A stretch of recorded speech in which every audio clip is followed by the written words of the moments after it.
আসসালামু আলাইকুম ভিউয়ার্স, কেমন আছেন সবাই? নিশ্চয়ই ভালো আছেন। এই তো চলে এসেছি আজকে রান্নাবান্না করতে। তো এখানে দেখতে পাচ্ছেন কিছু মাছ আর কিছু মাথা, এইগুলো দিয়ে আমি এই যে পটল কেটে রেখেছি, পটল দিয়ে ঝোল করব। তো প্রথমে মাছগুলোকে একটু ফ্রাই করে নেব, তার জন্য এই যে প্যানে তেল দিয়ে দিয়েছি। এখন মাছগুলো সব ফ্রাই করে নেব।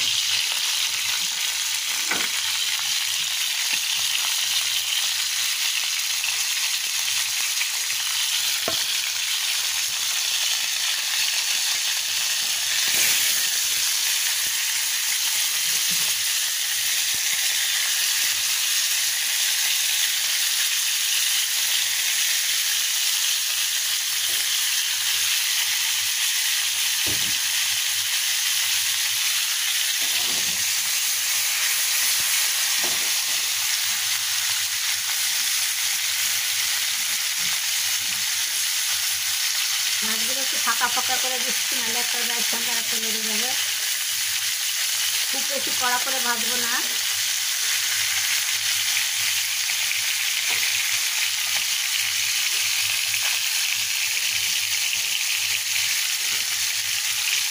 এখানে ডিম সিদ্ধ করতে দিয়েছি, ডিম দিয়ে আর বেগুন দিয়ে ভুনা করবো। তো ডিম সিদ্ধ হয়ে গেছে, এবারে ডিমটাকে ছিলে নিয়ে ফিরে আসছি। এই যে মাছগুলো ফ্রাই করা হয়ে গিয়েছে, মশলা কষিয়ে নেবো। এই জন্য পেঁয়াজ তেলে দিয়ে একটু ভেজে নিয়েছি। এবার একটু হাফ চা চামচ হলুদ দিয়ে দিলাম, চা চামচের 1 চামচ লবণ দিয়ে দিলাম।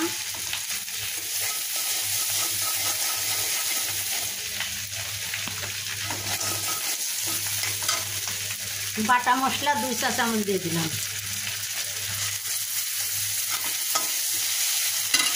এবার একটু পানি দিয়ে দেবো।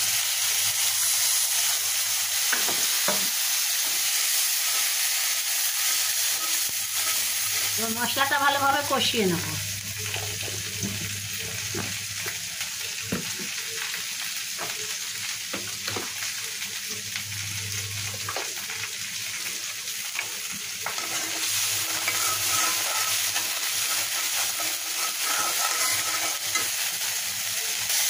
মশলা কষা হয়ে গেছে, এবার পটলগুলো দিয়ে দিলাম। পটলগুলো ভালোভাবে কষিয়ে নেব।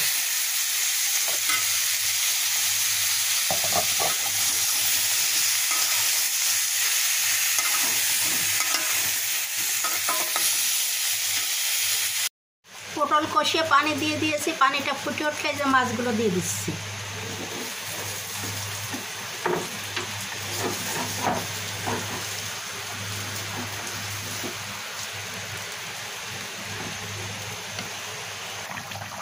এখন 2টো কাঁচামরিচ দিয়ে দিলাম।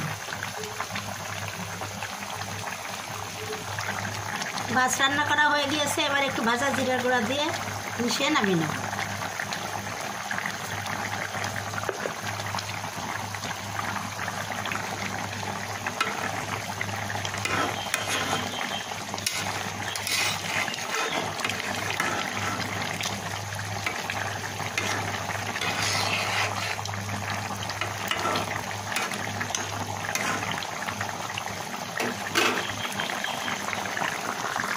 এটা ভিউয়ার্স হয়ে গেল আমার পটল দিয়ে মাছের ঝোল।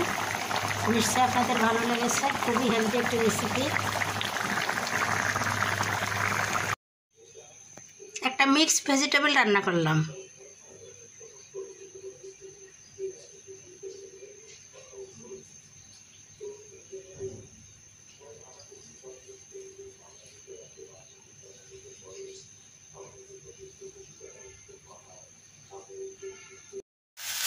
ডিম বেগুন দিয়ে রান্না করবো।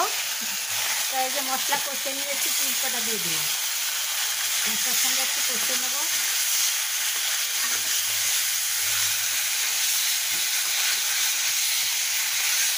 গরম মশলা দিয়ে দিয়েছি, এলাচ, দারচিনি, লবঙ্গ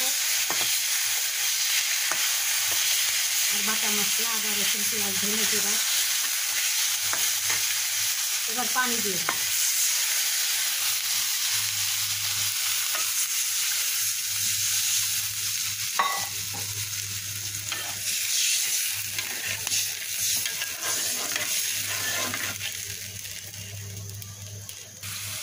এখন কেটে রাখা বেগুনগুলো দিয়ে দিলাম।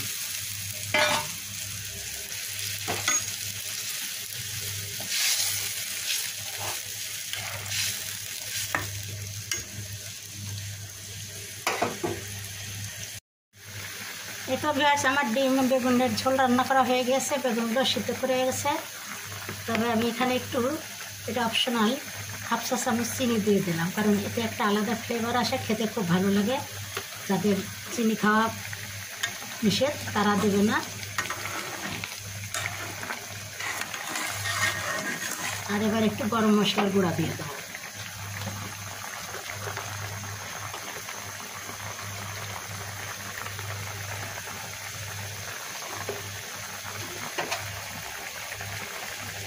এগুলো জালটা একটু কমিয়ে দেবো, দিয়ে নামিয়ে নেবো। তাই হয়ে গেল ডিম বেগুনের ঝোল।